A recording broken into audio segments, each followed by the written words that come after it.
Hello student, कैसे हैं आप सब लोग? सभी फर्स्ट क्लास। मैं हूं विकास मिश्रा, आप हैं हमारे यूट्यूब चैनल जिसका नाम है केमिस्ट्री इंस्टीट्यूट। तो चलिए लेक्चर स्टार्ट करते हैं। होमोलिटिक और हिट्रोलिटिक फिजन के बारे में डिस्कस करने जा रहे हैं। होमोलिटिक और हिट्रोलिटिक फिजन की बात करें तो इसमें हम सबसे पहले इसके डेफिनेशन के बारे में डिस्कस करेंगे और फिर इससे ही रिलेटेड कुछ एग्जाम्पल्स के बारे में डिस्कस करेंगे। तो चलिए स्टार्ट करते हैं। सबसे पहले अपने डिस्कस करने जा रहे हैं होमोलिटिक फिजन के बारे में।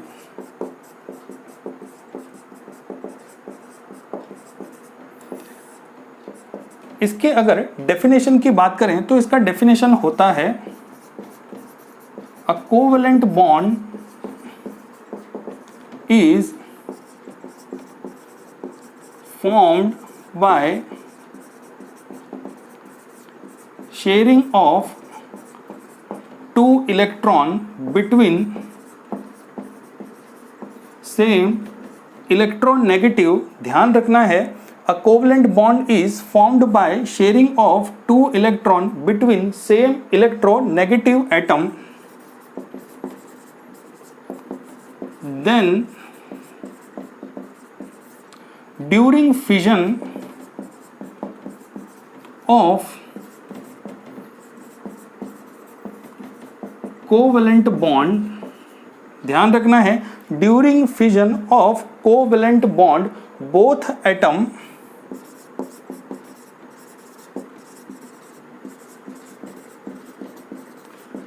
separated by gaining of one electron,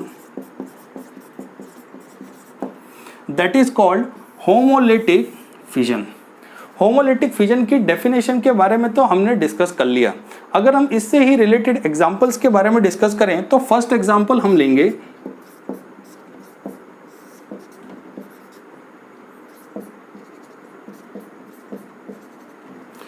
अगर हम इसके फॉर्मेशन की बात करें तो यहां पर बेटा अपने को देखने को मिलता है कोवेलेंट बॉन्ड बिटवीन क्लोरीन के एटम के बीच में। ठीक है, ध्यान रखना है कि ये कोवेलेंट बॉन्ड दोनों के ही एक एक इलेक्ट्रॉन के शेयरिंग की हेल्प से बना हुआ है। अगर इसकी फिजन की जाए तभी क्या होगा, दोनों की इलेक्ट्रोनेगेटिविटी तो सेम है, साथ ही साथ ये क्या है, नॉन पोलर्स, सेम इलेक्ट्रोनेगेटिविटी और क्या देखने को मिलते हैं, नॉन पोलर। तो यहां पर क्या होगा कि दोनों ही अपने एक एक इलेक्ट्रॉन्स को लेकर के अलग हो जाएंगे और हमको देखने को मिलेगा क्लोरीन फ्री रेडिकल।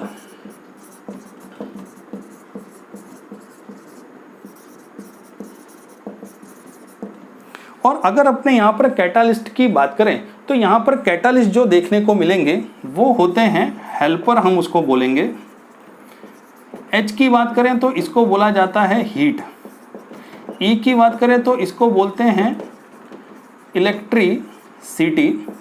L की बात करें तो इसको बोलते हैं लाइट। P की बात करें तो इसको बोलते हैं पेरोक्साइड।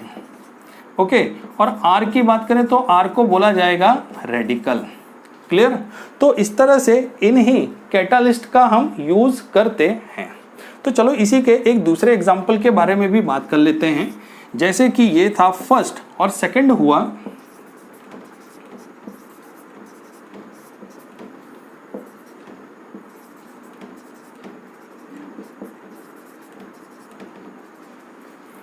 अगर हम इसके फॉर्मेशन की बात करें तो दोनों की ही इलेक्ट्रोनेगेटिविटी सेम है, साथ ही साथ ये क्या है, नॉन पोलर्स। और अगर हम इसके फॉर्मेशन की ही बात करें तो यहाँ पर कोवेलेंट बॉन्ड है जो कि एक एक इलेक्ट्रॉन के शेयरिंग से मिलकर के बना था। ठीक है, अगर इसका फिजन हो जाए तभी क्या होगा कि दोनों एक एक इलेक्ट्रॉन लेकर के क्या हो जाएंगे, सेपरेट हो जाएंगे, जिस वजह से हमको यहाँ पर मिलता है मिथाइल फ्री रेडिकल। क्लियर? इसको हम क्या बोलेंगे, मिथाइल फ्री रेडिकल। ओके, तो इस तरह से होमोलिटिक की डेफिनेशन तो हमने डिस्कस कर ली, साथ ही साथ इससे ही रिलेटेड कुछ एग्जांपल्स के बारे में भी हमने डिस्कस किया और जितने भी कैटालिस्ट यूज होते हैं उसके बारे में भी हमने जान लिया। ठीक है, तो आप इसको नोट कर लो, देन इसी से रिलेटेड दूसरे और भी एग्जांपल्स के बारे में हम डिस्कस करेंगे। ओके,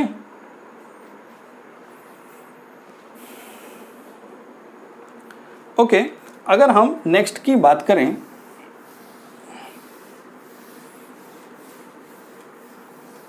देखो आपको इसका स्क्रीनशॉट ले लेना है सबसे पहली बात, तो वो सबसे ज़्यादा कंफर्टेबल रहेगा। क्लियर? अगर अपने इसके दूसरे एग्जाम्पल की बात करें तो दूसरा एग्जाम्पल अपने लेंगे C2H5O एंड C2H5। क्लियर? अब अगर अपने यहाँ पर होमोलेटिक फिजन करें तब यहाँ पर देख सकते हैं कि ऑक्सीजन ऑक्सीजन के बीच में यहाँ पर क्या है, कोवलेंट बॉन्ड, जो कि दोनों के ही एक एक इलेक्ट्रॉन के शेयरिंग से बना हुआ है। और यहाँ पर अपने को देखने को मिलेगा, इसको अपने बोलते हैं इथॉक्सी फ्री रेडिकल।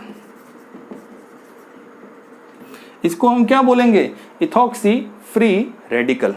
क्लियर? तो ये तो हो गए एक एग्जाम्पल की बात जहां पर अपने ने क्या देखा कि ये दोनों ही इलेक्ट्रॉन अलग अलग क्या हो गए, सेपरेट हो गए। ठीक है, और हमको यहां पर क्या देखने को मिला, इथॉक्सी फ्री रेडिकल। अगर हम नेक्स्ट एग्जाम्पल की बात करें तो यहां पर अपने नेक्स्ट एग्जाम्पल लेंगे। क्लियर? यहां पर अपने देख सकते हैं हमने यहां पर लिया है A और B। क्लियर? यहां पर अपने ने क्या लिया है, A और B दोनों ही क्या है, नॉन पोलर हैं, और साथ ही साथ यहां पर जो इलेक्ट्रॉन का फॉर्मेशन है ना, दोनों ही तरफ सेम अमाउंट में सेपरेट होगा। ठीक है, क्योंकि दो इलेक्ट्रॉन मिलकर ही यहां पर क्या बनाते थे, कोवैलेंट बॉन्ड। Okay, clear? तो अपने को यहां पर क्या देखने को मिलेगा, ओके, दोनों ही क्या बन जाएंगे, फ्री रेडिकल्स। ठीक है,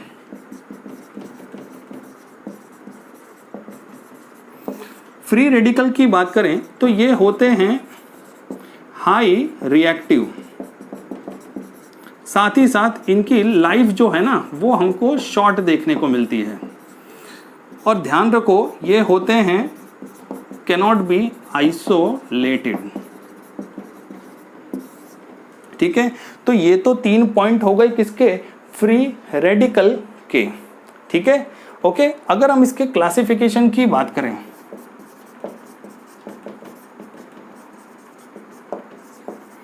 तो फर्स्ट देखने को मिलेगा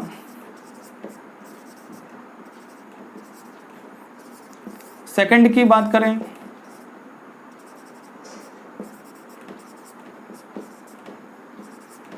ओके, तो फर्स्ट को अपने बोल देंगे प्राइमरी, सेकेंडरी और टर्शरी की बात की जाए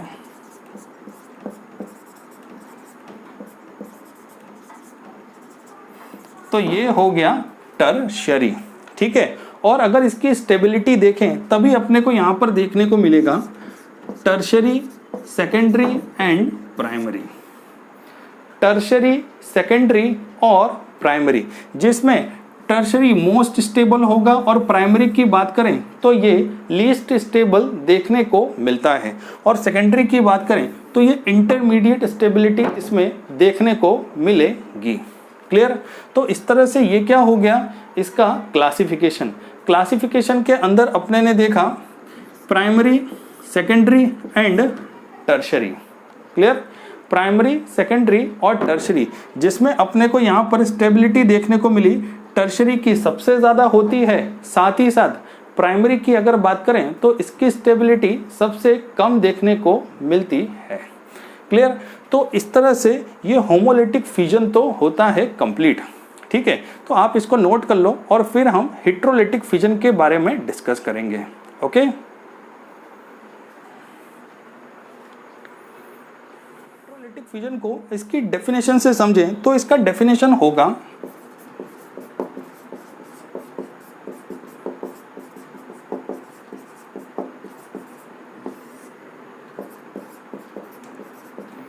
a covalent bond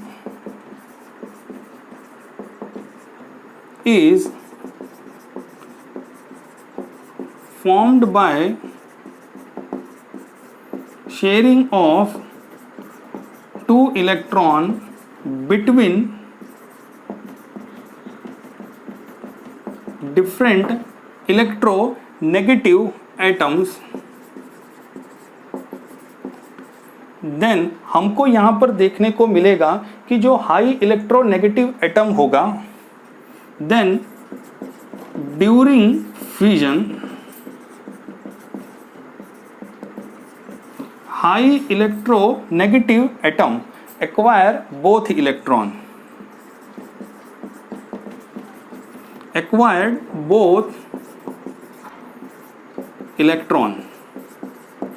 ठीक है, ध्यान रखो, हाई इलेक्ट्रोनेगेटिव एटम होगा ना, वो दोनों ही इलेक्ट्रॉन्स को ले लेगा। और अगर and less electronegative atom has electron shortage,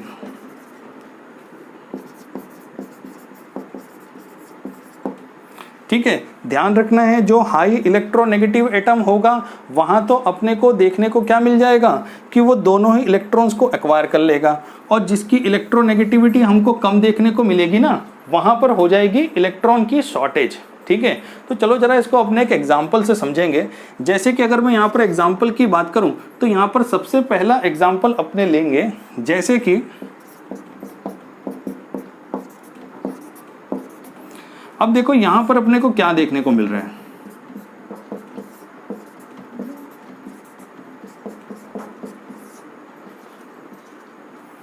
यहां पर अपने देख सकते हैं कि कार्बन और Cl है, दोनों की इलेक्ट्रोनेगेटिविटी की बात करें तो Cl की इलेक्ट्रोनेगेटिविटी कार्बन से ज्यादा है। ठीक है, मतलब कि Cl क्या हो गया, स्ट्रांग हुआ कि नहीं हुआ। अभी यहां पर Cl क्या करेगा कि ये दोनों ही इलेक्ट्रॉन्स को लेकर के अलग हो जाएगा, तो ये तो हो जाएगा इलेक्ट्रॉन रिच। साथ ही साथ कार्बन की बात करें तो कार्बन हो जाएगा, ध्यान रखो, कार्बन हो जाएगा इलेक्ट्रॉन डेफिशिएंट, क्योंकि यहाँ तो इलेक्ट्रॉन की शॉर्टेज देखने को मिल रही है। तो यहाँ पर ध्यान रखना है कि हिट्रोलिटिक फिजन में कार्बोकेटायन के साथ साथ कार्ब एनायन भी देखने को मिलते हैं। ध्यान रखो कि यहाँ पर अपने को कैटायन एंड एनायन दोनों देखने को मिलते हैं। ठीक है, और इस बात को भी ध्यान रखो कि ये पोलर होते हैं, हमने पहले बोला था कि नॉन पोलर होते हैं। होमोलिटिक की बात करें तो वहां पर अपने ने नॉन पोलर बोला था, लेकिन यहाँ पर ये क्या है, पोलर होते हैं, और साथ ही साथ कैटायंस और एनायंस भी देखने को मिलते हैं। ठीक है, अगर हम यहाँ पर एक और एग्जाम्पल की बात करें तभी अपने को देखने को मिलेगा, जैसे कि हमने यहाँ पर ले लिया OH-। ठीक है,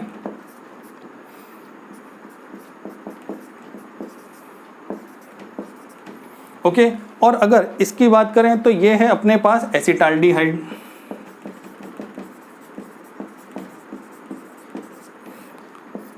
यहां पर अपने देख सकते हैं कि OH जो है ना वो H को लेकर के अलग हो जाएगा और यहां पर अपने को देगा वाटर। ठीक है, अगर हम यहां पर H और कार्बन की ही बात करें तो कार्बन की इलेक्ट्रोनेगेटिविटी H से ज़्यादा है। इसका मतलब है कि कोवेलेंट में जो भी दो इलेक्ट्रॉन्स थे वो चले जाएंगे कार्बन की तरफ। ठीक है, और ये क्या हो जाएगा, इलेक्ट्रॉन डेफिशिएंट।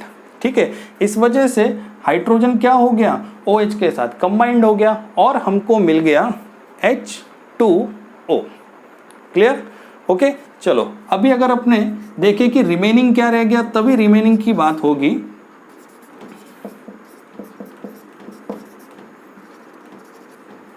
ठीक है, इसको अपने क्या बोलेंगे, ध्यान रखो, एसिटाल्डिहाइड कार्ब एनायन।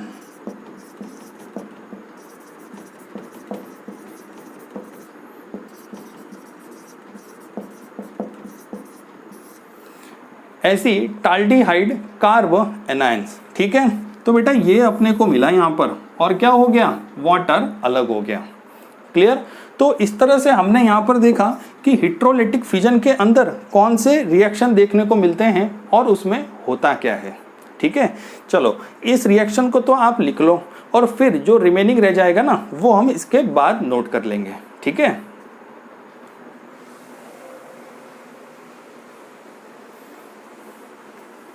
ओके, तो आप इसका स्क्रीनशॉट ले लो और फिर हम यहाँ पर डिस्कस करेंगे इसी के नेक्स्ट और भी दूसरे एग्जाम्पल्स के बारे में।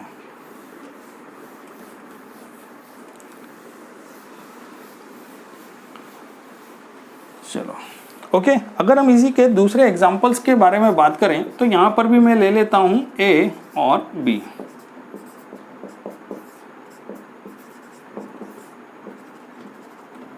अब देखो यहाँ पर अपने को क्या देखने को मिल रहा है, ध्यान रखो हमने बोला था पोलर, मतलब कि यहाँ पर इलेक्ट्रोनेगेटिविटी में डिफरेंस तो देखने को मिलेगा ही मिलेगा, ठीक है। तो इस हिसाब से हम यहाँ पर देख रहे हैं कि बी के पास क्या है, नेगेटिव चार्ज।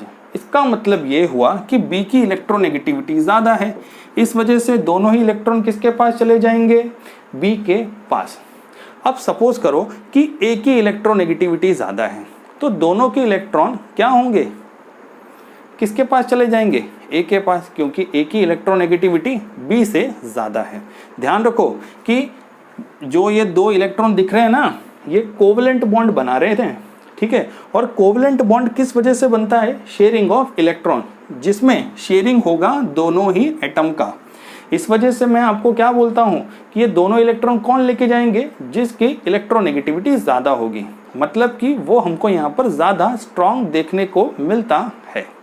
ओके चलो, तो ये वाला एग्जाम्पल भी हो गया क्लियर। अगर हम इसी के कुछ फैक्टर्स के बारे में बात करें तो फर्स्ट वन फैक्टर होगा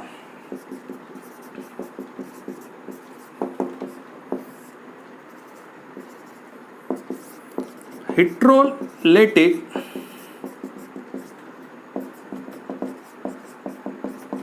fission gives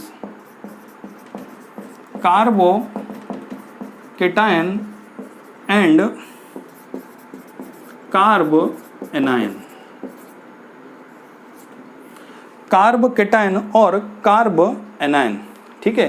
हिट्रोलेटिक फिजन हमको क्या देता है, कार्बोकेटायन और कार्बोएनायन, ठीक है। ध्यान देना है, हिट्रोलेटिक फिजन हमको क्या देगा, कार्बोकेटायन और कार्बोएनायन भी देता है। चलो अगर अपने इसके नेक्स्ट पॉइंट की बात करें तो नेक्स्ट पॉइंट में हमको देखने को मिलेगा कि इन्हीं को कहा जाता है हिट्रोलेटिक मैकेनिज्म और आयोनिक मैकेनिज्म।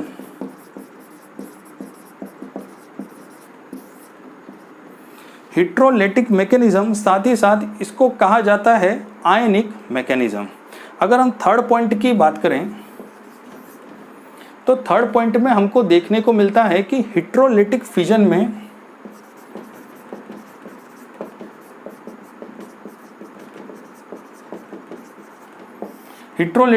में एनर्जी की रिक्वायरमेंट ज़्यादा होती है होमोलेटिक से, ठीक है। सो हिट्रोलेटिक fission required more energy than homolytic fission। अब ऐसा होता क्यों है, ध्यान रखना है, ऐसा इसलिए होता है क्योंकि ड्यू टू, ध्यान रखो, due to electrostatic force of attraction.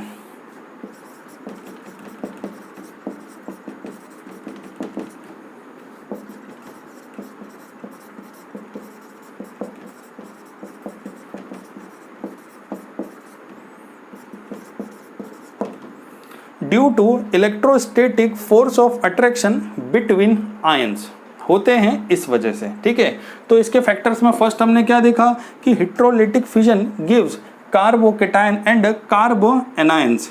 Second की बात करें तो इसी को आयनिक मैकेनिज्म और हिट्रोलेटिक मैकेनिज्म भी बोलते हैं, ठीक है। थर्ड की बात की जाए तो यहाँ पर होता है heterolytic fission required more energy than homolytic fission. क्यों, क्योंकि यहाँ पर इलेक्ट्रोस्टैटिक फोर्स ऑफ अट्रैक्शन देखने को मिलता है आयंस के बीच में। ओके, तो इस तरह से होमोलेटिक और हिट्रोलेटिक तो होता है कंप्लीट, ठीक है। तो मिलते हैं नेक्स्ट लेक्चर में।